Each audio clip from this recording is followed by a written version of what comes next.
Assalamualaikum everyone. I welcome you all on the platform of CSS Online with Near Peer.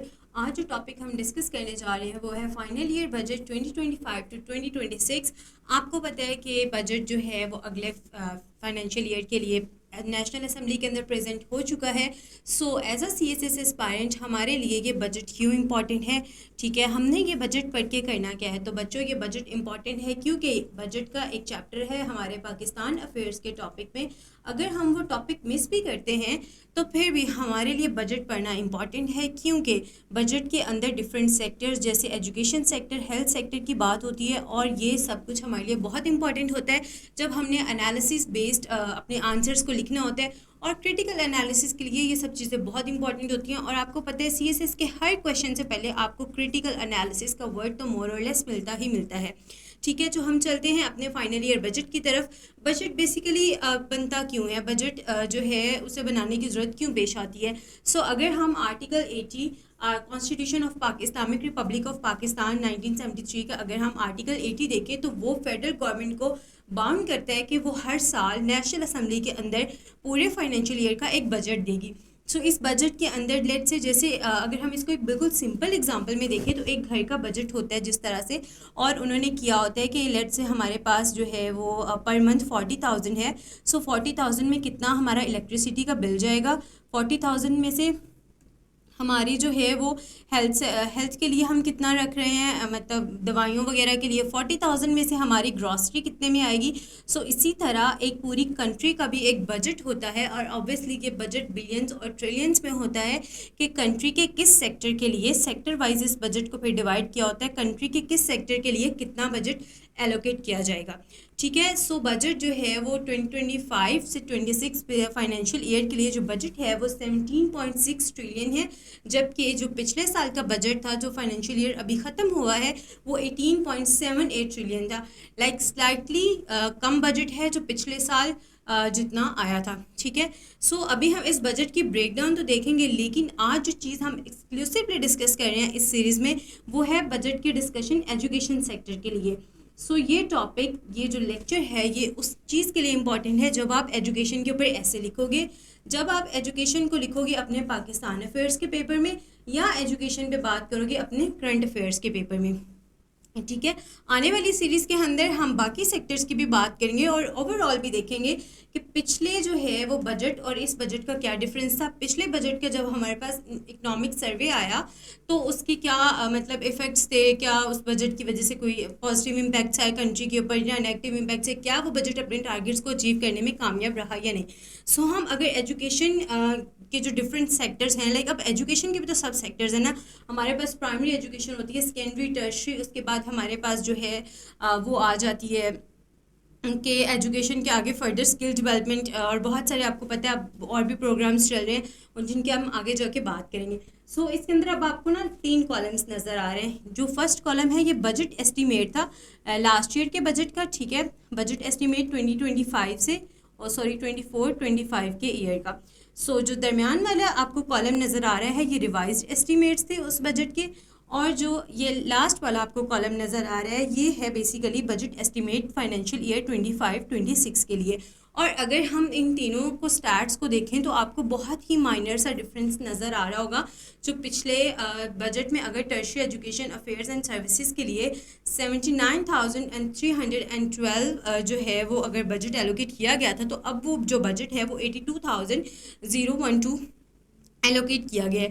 सो इस तरह से ये तमाम जो एजुकेशन के सब सेक्टर्स हैं या एजुकेशन की पूरी मिनिस्ट्री है उसके आगे कॉलम वाइज मेंशन किया हुआ है कि इस मिनिस्ट्री का या इसका जो है या इस सेक्टर का इतना बजट एलोकेट किया जाएगा, ठीक है जी। हम एजुकेशन सेक्टर की बात करते हैं। नेशनल इकनॉमिक सर्वे जो कुछ दिन पहले आया हमारे पास नेशनल इकनॉमिक सर्वे के ऊपर, तो वो सर्वे ये बताता है कि पिछले साल जो पाकिस्तान का लिटरेसी रेट है उसने इंक्रीज़ हुआ है, ठीक है, वो 62.8% हो गया, जबकि पहले हम अगर पाकिस्तान का जो है वो लिटरेसी रेट देखते थे तो वो अराउंड 50% होता था, ठीक है। तो इससे ये एक पॉजिटिव इम्पैक्ट पड़ता है, हमारे एक दिमाग में सोच आती है कि जो हमारे पास 24-25 का बजट था उस बजट के कहीं ना कहीं हमारे पास पॉजिटिव इम्पैक्ट्स थे। लेकिन वो फिर ये बात भी करते हैं कि एजुकेशन पे जो स्पेंडिंग है वो 2.1% ऑफ जीडीपी रही, जो कि रीजनल बेंचमार्क से बहुत नीचे है। रीजनल बेंचमार्क्स में हम पाकिस्तान को कंपेयर करते हैं बांग्लादेश के साथ, और उसके अलावा हम पाकिस्तान को कंपेयर करते हैं इंडिया के साथ, क्योंकि ये वो कंट्रीज़ हैं, एक तो ये आती सारी फिर हमारे साउथ एशिया में, और दूसरा मोर और लेस इंडिया भी पाकिस्तान के साथ आज़ाद हुआ, और बांग्लादेश को तो आज़ादी हमसे इतने साल बाद मिली थी। ठीक है, उसके बाद हम देखते हैं समरी फाइनेंशियल ईयर बजट 25-26 के एजुकेशन का जो पोर्शन है जिसको हम आज डिस्कस कर रहे हैं उसकी समरी। ठीक है, सो एजुकेशन की समरी हो तो वो पीछे बता दिया कि इन एरियाज़ में एक तो डिवाइड होगा बजट, फिर अब उस बजट में क्या बातें होंगी, उसमें आउट ऑफ स्कूल चिल्ड्रन को एड्रेस किया जाएगा, जिस पे असेंबली के अंदर जब वो बजट प्रेजेंट कर रहे थे तो इस पे स्पेशल फोकस भी किया गया कि पाकिस्तान के अंदर 65 मिलियन जो बच्चा है वो आउट ऑफ स्कूल है। ठीक है, उसके बाद अनइक्वल एक्सेस, ऑब्वियसली हमारे अनप्रिविलेज्ड एरियाज़ को एक्सेस नहीं है एजुकेशन की। उसके बाद दानिश स्कूल्स पे एक बहुत इंपॉर्टेंट डिबेट चली है, उसको भी हम आगे फर्दर डिस्कस करेंगे। और उसके बाद दानिश यूनिवर्सिटी जो कि एक इम्पॉर्टेंट स्टेप होगा आने वाले साल में। और उसके बाद जो उससे भी ज़्यादा इंपॉर्टेंट चीज़ है वो youth skill development programs, IT sectors, और फिर सिंध के जो है वो उन स्कूल्स की रिकन्स्ट्रक्शन है जो फ्लड की वजह से इफेक्ट हो गए थे। सो हम चलते हैं, आपने समरी देख लिया, हम चलते हैं इसके फर्दर पॉइंट्स की तरफ। उन पॉइंट्स को समझने से पहले आपके लिए समझना ज़रूरी है उड़ान पाकिस्तान को। उड़ान पाकिस्तान बेसिकली है क्या, ये एक ट्रांसफॉर्मेटिव इनिशिएटिव है जो इस चीज़ के लिए कि पाकिस्तान में जो 5 is national economic transformation plan है उसकी रिफॉर्म्स के लिए, उसके प्रोजेक्ट्स के लिए उड़ान पाकिस्तान एक इनिशिएटिव स्टार्ट किया गया था। अब ये 5 is national economic transformation plan है क्या, सो इसके अंदर basically exports, E Pakistan, environmental and climate change, energy and infrastructure, equity and empowerment, इन सब की बात की गई थी। अब हम तो एजुकेशन और बजट की बात करें, ये हमारे लिए क्यों इंपॉर्टेंट है, ये हमारे लिए इंपॉर्टेंट है क्योंकि एजुकेशन में हम डिस्कस करेंगे ई पाकिस्तान को, क्या जो स्किल्स और यूथ की डेवलपमेंट के लिए पाकिस्तान में बजट एलोकेट किया जा रहा है वो किस तरह से कंट्रीब्यूट करेगा ई पाकिस्तान की फर्दर सर्विसेज को इम्प्रूव करने में, या वो किस तरह इस जो एक हमारा उड़ान पाकिस्तान का या 5 east national economic transformation plan का एक एजेंडा है ई पाकिस्तान, वो किस तरह से मतलब अचीव हो जाएगा, या उसके क्या इफ़ेक्ट्स होंगे, इम्प्लीमेंट किस तरह से होगा। सो हम चलते हैं अपने बजट की फर्दर डिस्कशन की तरफ। So budget 25-26 education and development initiative, इसको 4 सेक्टर्स में डिवाइड किया गया है। हमारे पास आ जाता है हायर एजुकेशन का sector, science and technology, education sector further, and PM youth skill development program. इन चारों को हम डिटेल में डिस्कस करेंगे और ताकि आपको एक आइडिया हो सके। देखिए वहाँ पे तो बजट आ जाना, आपको फैक्ट्स फिगर्स दे के ऑनेस्टली कुछ समझ नहीं आता एज अ स्टूडेंट कि मैंने इसका करना क्या है, मतलब मैं बजट कैसे पढ़ सकता हूँ। लेकिन अगर आई एम श्योर कि अगर आप ये वाली पूरी सीरीज़ सुनेंगे तो आपको समझ आ जाएगी कि ये बजट मैंने सुनना क्यों है, मेरे लिए ये इंपॉर्टेंट क्यों है। ठीक है जी, सबसे पहले हम चलते हैं हायर एजुकेशन के ऊपर। हायर एजुकेशन में आई एम श्योर आप में से बहुत सारे बच्चों ने वो पूरी की पूरी प्रेस कॉन्फ्रेंस कह लो या फिर नेशनल असेंबली की जो उस टाइम हो रही थी ब्रीफिंग वो सुनी होगी, जो उन्होंने जब बजट प्रेजेंट कर रहे थे। सो उसमें कुछ बातों कुछ पॉइंट्स पे ना बहुत उन्होंने डिटेल में बात की, जैसे HEC की फंडिंग हो गई, ट्रेंड ह्यूमन रिसोर्सेज, और उसके बाद PM पाकिस्तान की जो डिफरेंट स्कीम्स हैं। सो हायर एजुकेशन की इंपॉर्टेंस क्या है, हायर एजुकेशन की इंपॉर्टेंस है ह्यूमन रिसोर्सेज को ट्रेन करना, इंडस्ट्रियल एक्सपोर्ट्स को इम्प्रूव करना, क्योंकि देखिए at the end of the day हर चीज़ होती किस लिए, पाकिस्तान को स्टेबिलिटी की तरफ ले जाने के लिए, और यूथ को पढ़ाना, यूथ को स्किल्स देना बहुत इंपॉर्टेंट है अगर पाकिस्तान की हमें इकोनॉमिक स्टेबिलिटी चाहिए तो। ठीक है, उसके बाद हमें पता चल गया कि हमारे लिए ये चीज़ इंपॉर्टेंट क्यों है। इंपॉर्टेंट इसलिए हमें ट्रेन ह्यूमन रिसोर्सेज चाहिए, हमें इंडस्ट्रियल एक्सपोर्ट्स चाहिए। इसकी फ़ंडिंग की बात करें तो ये जो फंडिंग है 39.5 बिलियन, ये बेसिकली है HEC के 170 प्रोजेक्ट्स के लिए। लेकिन यहाँ पे ये बात आपके लिए समझना बहुत ज़रूरी है कि इसके अंदर से जो 38.5 जो बिलियन है वो HEC के जो पहले प्रोजेक्ट्स चल रहे हैं उनके लिए, और जो बाकी रिमेनिंग है वो HEC के जो बाकी प्रोजेक्ट्स होंगे या नए प्रोजेक्ट्स होंगे उनके लिए होगी। उसके बाद आती है prime minister Pakistan scheme. Prime minister की ये जो स्कीम है ये उन बच्चों के लिए है जो डिसेबल्ड हैं, ऐसे बच्चे जो डिसेबल हैं और अपनी एजुकेशन को कंप्लीट करना चाहते हैं, ताकि उनकी एजुकेशन हासिल करने में कोई प्रॉब्लम्स ना हो, उनके लिए डिफरेंट इनिशिएटिव्स लिए गए हैं। और ये बहुत अच्छी चीज़ है पाकिस्तान की उन बच्चों को आगे लेके आने की। इलेक्ट्रिक व्हील चेयर्स, ऑब्वियसली इससे वो इंडिपेंडेंट होंगे।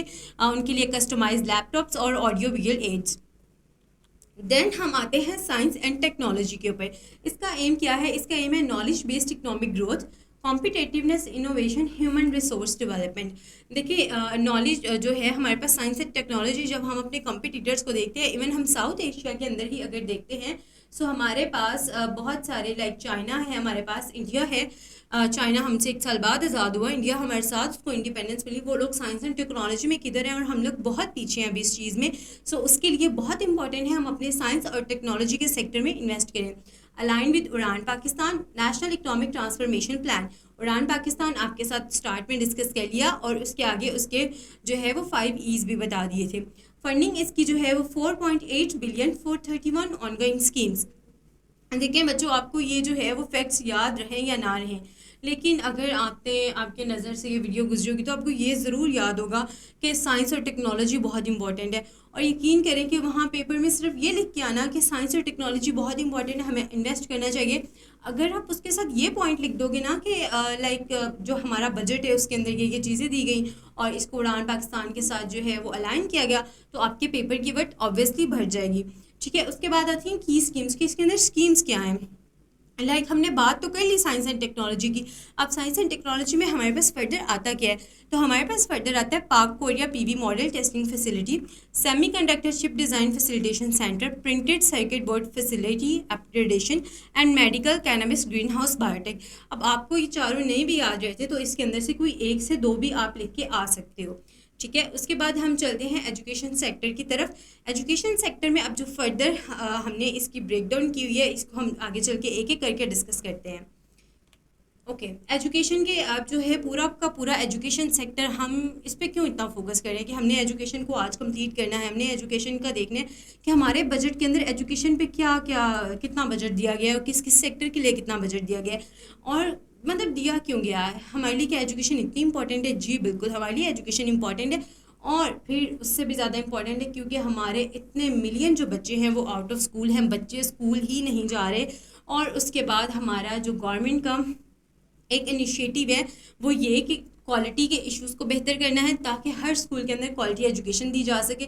गवर्नेंस के स्ट्रक्चर को बेहतर करना है। ये बजट सही से जब एलोकेट तो हो गया बजट, ठीक है, ये बजट सही से इम्प्लीमेंट हो ताकि गवर्नमेंट का जो एक सोच है, जो एक उन्होंने प्लान बनाया हुआ है, वो सारे के सारे पे अमल किया जा सके, एक्सेस मिल सके तमाम बच्चों को एजुकेशन की। वो बच्चे जो आउट ऑफ स्कूल हैं, भाई वो क्यों आउट ऑफ स्कूल है? बहुत सारी इसकी रीज़न्स होगी, लेकिन एक रीज़न ये भी है कि वहाँ पे उस बच्चे के एरिया में स्कूल है ही नहीं, तो वो स्कूल जा ही नहीं सकता। इक्विटी, ठीक है। इन चैलेंजेस को एड्रेस करने की कोशिश की गई है इस बजट में, और अगर ये बजट इम्प्लीमेंट होता है और सही से इम्प्लीमेंट होता है तो ये सारे चैलेंज ऑब्वियसली एड्रेस होंगे। और एजुकेशन जो है उसके अंदर एक जो बहुत इंपॉर्टेंट चीज़ डिस्कस की गई थी कि एजुकेशन, देखिए एजुकेशन पाकिस्तान के लिए बहुत इंपॉर्टेंट है। पाकिस्तान के पास और कोई इस टाइम रास्ता नहीं है उठने का, जिस वो गहराई में वो कहते हैं ना, मतलब इकोनॉमिक फॉलोअर जितना हो चुका है पाकिस्तान का, ऊपर आने के लिए हर सेक्टर में मेहनत करने के लिए पाकिस्तान को क्वालिटी एजुकेशन की बहुत ज़रूरत है। और article 25 of constitution of Pakistan भी कहता है कि तमाम बच्चों को जिनकी एज 5 से 16 साल तक है उनको बेसिक एजुकेशन मिलनी चाहिए। ठीक है जी, अब हम चलते हैं दानी स्कूल्स की तरफ। आप में से बहुत सारे बच्चों को दानी स्कूल का कॉन्सेप्ट पहले से पता होगा, जिनको नहीं पता बच्चों, दानी स्कूल एक ऐसा प्रोजेक्ट है जिसके अंदर आपको फ्री ऑफ कॉस्ट एजुकेशन दी जाती है। ये एजुकेशन टोटली मेरिट बेस्ड होती है, और इसके अंदर ये जिस तरह एक बोर्डिंग स्कूल टाइप होता है ये उस तरह से बने हुए हैं। ठीक है, ये पंजाब के मुख्तलिफ अजला में पहले भी बने हुए हैं, लेकिन इसकी एक्सपेंशन पे बात की गई है। एक्सपेंशन किस तरह से वो हम आगे डिस्कस करते हैं। उससे पहले इसका फोकस क्या होगा? इसका फोकस होगा talented students from under developed areas, वो एरियाज़ जहाँ पे बच्चों के पास फैसिलिटीज़ नहीं हैं, उन एरियाज़ के अंदर फर्दर दानी स्कूल्स बनाए जाएँ। लेट्स से अब एक पंजाब का एरिया है या सिंध का हम कह लें एरिया है, लेकिन पंजाब का अगर हम एग्जाम्पल लें, क्योंकि पंजाब में तो दानी स्कूल्स पहले भी काम कर रहे हैं। इधर एक बच्चा रह रहा है जिससे उसका स्कूल जो है वो एटलीस्ट 20 to 30 किलोमीटर दूर है। अब ये जो 20 से 30 किलोमीटर का रास्ता है, इसके अंदर ना तो आपके पास रोड है, ना वो बच्चा जो है वो इतना इकॉनमिकली वो प्रिविलेज्ड है कि वो बच्चा डेली आराम से स्कूल जा सके। ठीक है, रोड्स नहीं है पर कोई बात नहीं, वो मोटरसाइकिल पे चला जाएगा। नहीं, बिलीव यू मी, बहुत सारे पाकिस्तान के ऐसे एरियाज़ हैं, इवन पंजाब के ऐसे एरियाज़ हैं। चले ठीक है, क्योंकि हम कहते हैं कि पंजाब बहुत डिवेल्प्ड है, लेकिन पंजाब के भी बहुत सारे अंडर डिवेल्प्ड एरियाज़ हैं जहाँ पे एक तो रोड्स नहीं है स्कूल्स तक जाने के लिए, और स्कूल्स तक जाने के लिए आपके पास रोड्स नहीं है। उसके बाद जो है आपके पास इतनी फैसिलिटीज़ नहीं है, इतने पैसे नहीं है कि आप कोई अच्छी ट्रांसपोर्ट अपने लिए अरेंज कर सको। सो ये दानिश स्कूल का जो प्रोजेक्ट है वो उन बच्चों के लिए है। नए जो है वो 11 स्कूल आपके पास प्लान किए गए हैं। ठीक है, 11 स्कूल्स की लोकेशंस क्या होंगी? 11 स्कूल्स आपके पास होंगे, 3 जो है वो आज़ाद जम्मू एंड कश्मीर की साइड पे होंगे, आपके पास 3 गिलगित बल्तिस्तान की साइड पे होंगे, 4 बलूचिस्तान में होंगे और 1 इस्लामाबाद के अंदर होगा। और इस्लामाबाद में अंदर वो जो है वो फेडरल रूल्स के अकॉर्डिंग होगा। इसकी जो फंडिंग है, फंडिंग फेडरल जो बजट है 25-26 के अकॉर्डिंग वो 9.8 बिलियन होगी। ठीक है, उसके बाद हम चलते हैं दानिश यूनिवर्सिटी। स्कूल्स की तो बात होगी, लेकिन हम यहाँ पे आगे एक चीज़ यूनिवर्सिटी की, दानिश यूनिवर्सिटी इस्लामाबाद में बनाने की तरफ एक प्लान किया जा रहा है। इसकी प्लानिंग जो है अकॉर्डिंग टू द बजट अगले 1 साल के अंदर पूरी होगी। इसके अंदर जो है वो focus areas technology, engineering, health और आईटी को रखा जाएगा। यहाँ पे बच्चों के लिए मतलब हॉस्टल्स बहुत अच्छे बनाए जाएंगे, ताकि जो वो बच्चे जो अंडर डेवलप्ड एरियाज़ हैं वो आराम से हॉस्टल्स में रह के अपनी तालीम मुकम्मल करें। और अकॉर्डिंग टू नेशनल असेंबली की जो ब्रीफिंग थी उसके अकॉर्डिंग मास्टर प्लानिंग इसके एकेडमिक और रेजिडेंशियल ब्लॉक के कंस्ट्रक्शन और स्टाफ की रिक्रूटमेंट अगले 1 साल में मुकम्मल हो जानी चाहिए। उसके बाद आता है हमारे पास अगला वो सेक्टर जिसके लिए एजुकेशन में बजट एलोकेट किया गया, और वो है सिंध के फ्लड इफेक्टेड स्कूल्स की रिकंस्ट्रक्शन। ठीक है, इसकी जो फंडिंग है वो मेंशन कर दी गई। ये पीएम का प्रोग्राम है, हमारे प्राइम मिनिस्टर का, रिकंस्ट्रक्शन के लिए, रेनोवेशन के लिए, और इसका स्कोप जो है लाइक 1800 स्कूल यूनिट्स जो है वो रिकंस्ट्रक्ट किए जाएंगे, और ये 50-50 कॉस्ट शेयरिंग में होगा। Like many of you I assume कि वो पहले से ही जानते हो आप सब कि पाकिस्तान में जो एजुकेशन है ये ऑब्वियसली प्रोविंशनल मैटर है, लेकिन यहाँ पे 50-50 कॉस्ट शेयरिंग का मतलब है कि 50% बजट यहाँ पे जो है वो आपको फेडरल दे रही है। और ये चीज़ ये जो बात है 50% बजट और 50% सिंध की गवर्नमेंट देगी बजट अपने एजुकेशन के फर्दर बजट में से, और 50% आपको फेडरल बजट देगी। यहाँ पे इस बात को करने का मकसद गवर्नमेंट का या हमारे बजट में इस चीज़ को इंक्लूड करने का पर्पज़ ये है कि जो फेडरल है वो हाई लेवल पे प्रोविंशनल गवर्नमेंट्स के साथ है। जब भी प्रोविंशियल गवर्नमेंट्स को ज़रूरत पड़ेगी तो फेडरल बजट देगा उन कामों को पूरा करने के लिए। और स्कूल जैसी एक चीज़ जो हमारे लिए वैसे ही एजुकेशन का इतना सीरियस प्रॉब्लम है, और वो भी सिंध, आपको पता है कि सिंध के सारे एरियाज़ डेवलप नहीं है, सिंध के बहुत सारे एरियाज़ जो है हमारे पास वो अंडर डेवलप्ड हैं। सो यहाँ पे जो है वो फिर गवर्नमेंट अपने बजट भी स्पेंड कर रही है ताकि फेडरल गवर्नमेंट और प्रोविंशियल गवर्नमेंट की मदद से ये तमाम स्कूल जो हैं वो रिकन्स्ट्रक्ट हो सके। देन हमारे पास है PM youth skill development program. देखें, स्किल्स अभी आपने बहुत सारी ना डिबेट सुनी होंगी कि डिग्री लेके आपने क्या करना है, स्किल सीख लो। ठीक है, स्किल इंपॉर्टेंट होती है, या हर एक की पर्सनल चॉइस आ जाती है कि वेदर ही और she wants to pursue a degree और अ स्पेसिफिक स्किल। आप लेट से आपने जो है वो अपना बीएस कंप्लीट कर लिया है, और एक बच्चा जो है या एक बंदा जो है वो 3 मंथ 6 मंथ्स या 1 साल का एक कोर्स कर लेता है और उसके पास एक स्किल आ जाती है। अब वो आगे अपनी पर्सनल चॉइसेस पे होता है, और फिर वो डिफरेंट पर्सनल फैक्टर्स आ जाते हैं कि बच्चा उस साइड पे जाना चाह रहा है या नहीं। ठीक है, यहाँ पे हम बात करते हैं कि प्राइम मिनिस्टर ने यूथ स्किल डेवलपमेंट प्रोग्राम के लिए क्या किया है, ताकि वो बच्चे जो डिग्रीज नहीं भी इन केस लेना चाह रहे, वो सिर्फ चाह रहे हैं कि हमारे पास कुछ स्किल आ जाए, या वो बच्चे जिन्होंने डिग्रीज लेनी है वो फर्दर स्किल लेना चाह रहे हैं, तो उनके लिए क्या कर सकती है गवर्नमेंट। उनके लिए गवर्नमेंट ने जो है वो एक प्रोग्राम नया लॉन्च किया जिसके हम अभी ट्रेनिंग एरियाज़ भी देखते हैं। और इसके अंदर जो मेजर एक पोर्शन होगा ना यूथ का, वो फाटा के न्यू मर्ज डिस्ट्रिक्ट्स के अंदर से होगा, और ये बात एक्सक्लूसिवली मेंशन की गई है नेशनल असेंबली में। ठीक है, हमारे पास ट्रेनिंग एरियाज़ जो होंगे वो आईटी के होंगे, इंडस्ट्रियल ट्रेड और ट्रेडिशनल ट्रेड। अब अच्छा, यहाँ पे एक चीज़ मेंशन करना ज़रूरी है कि यहाँ पे जो इंडस्ट्रियल ट्रेड है ये वो लाइक ट्रेडिशनल ट्रेड्स का मेथड होगा। ठीक है, जो पहले से ट्रेड्स होती आ रही हैं, और यहाँ पे जो ट्रेडिशनल ट्रेड्स हैं वो होंगी latest trades, like you know most of the youth is concern towards bitcoin. ठीक है, तो बच्चों को जो है वो वहाँ पे ट्रेडिंग, बिटकॉइन, ये सब चीज़ें भी जो है वो नई जो टेक्निक्स आ रही हैं हमारे पास ट्रेड्स की वो सिखाई जाएंगी। देन हमारे पास आईटी ट्रेनिंग सेंटर्स हैं।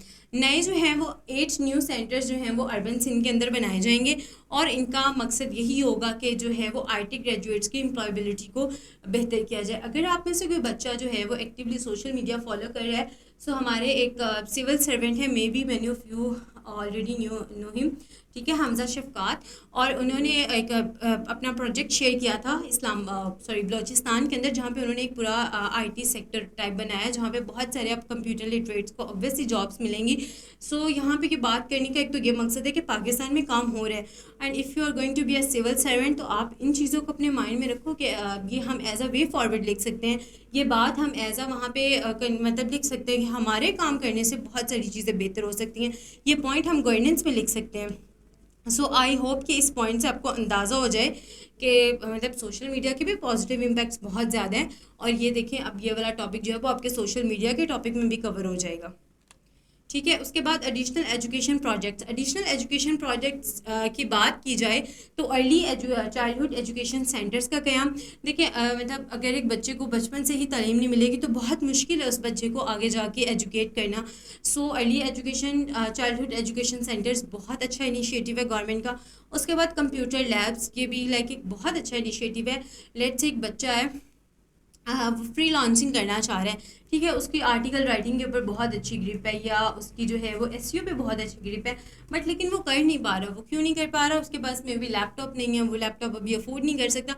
सो व्हाट इफ़ ही और she has have a like computer lab, उसके घर के पास ही कंप्यूटर लैब है, वो जाए, वो सारा दिन अपना वहाँ पे गुजारे, वो वहाँ पे काम करे और बस, ठीक है, वो अपना जो है वो लिविंग अर्न कर रहा है। उसके बाद नेशनल इंस्टीट्यूट ऑफ एक्सीलेंस का क़याम। इसका मकसद क्या होगा? एक्सेस जो है वो एजुकेशन की इम्प्रूव करना, ड्रॉप आउट जो है वो लाइक जो इतने मिलियन बच्चा हमारा आउट ऑफ स्कूल है उस चीज़ को इम्प्रूव करना और एजुकेशन की क्वालिटी को इम्प्रूव करना। देन इसकी फंडिंग आ जाती है, इस पे 1.8 बिलियन जो है वो फंड किया जा रहा है। उसके अलावा हम जो आने वाली हमारी सीरीज़ होगी उसमें हम डिस्कस करेंगे हेल्थ के ऊपर, क्योंकि हेल्थ हमारे लिए बहुत इंपॉर्टेंट है। हम जो है वो पिछले बजट का जो है वो नेशनल इकोनॉमिक सर्वे उसके ऊपर बात करेंगे, और हम बजट के अंदर जितने मेजर सेक्टर्स पे बात की गई है जिसके अंदर हमारा इन्फ्लेशन आ जाती है, पॉवर्टी, एम्प्लॉयमेंट, इन सब चीज़ों पे बात करेंगे। So stay tuned with our YouTube, with our Instagram, with our WhatsApp channel. और अगर आपने व्हाट्सएप चैनल ज्वाइन नहीं किया तो हम इसके डिस्क्रिप्शन में लिंक ऐड कर देंगे, आपने इस चैनल को ज़रूर ज्वाइन करना है, क्योंकि बच्चों वहाँ पे इसके इतने अमेजिंग हम नोट्स शेयर कर रहे होते हैं करंट अफेयर, पाक अफेयर्स के, और वैसे इतना कुछ मतलब आपके लिए शेयर कर रहे होते हैं जो आपके CSS PMS के लिए बहुत ज़्यादा हेल्पफुल होता है। और अगर आपको वैसे कोई गाइडेंस चाहिए CSS से रिलेटेड, तो आप हमें इस जो नंबर है इस पर व्हाट्सएप कर सकते हो, या फिर आप हमें इंस्टाग्राम या फेसबुक पे मैसेज भी कर सकते हो। So thank you so much अपना टाइम देने के लिए। आई होप कि आपके लिए ये लेक्चर हेल्पफुल रहा होगा। हम मिलते हैं अगले लेक्चर में, तब तक के लिए अल्लाह हाफिज़।